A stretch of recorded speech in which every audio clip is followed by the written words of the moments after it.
At the end of the 2 days, an ambitious plan was announced, one that would boost the global economy by $2 trillion.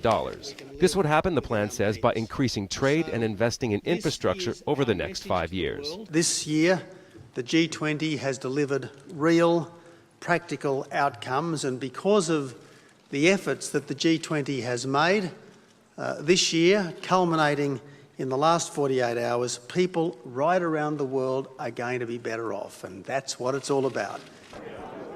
The Prime Minister had said climate change would not be discussed at G20, but it made its way into the plan.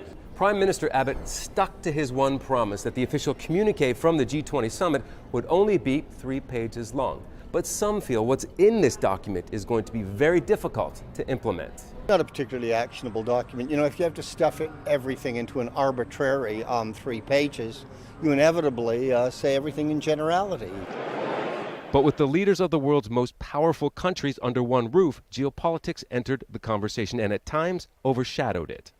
Russia's involvement in Ukraine was condemned. As a consequence, we are going to continue to maintain the economic isolation while maintaining the possibility of a diplomatic solution. It is not our preference to see Russia isolated the way it is.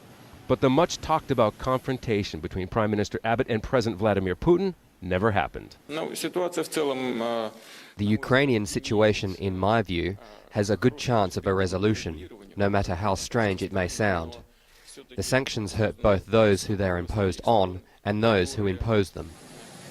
Late in the day, the leaders departed for their countries, each with their unique challenges and each with the task of selling these new G20 ideas to their domestic audience. Scott Heidler, Al Jazeera, Brisbane.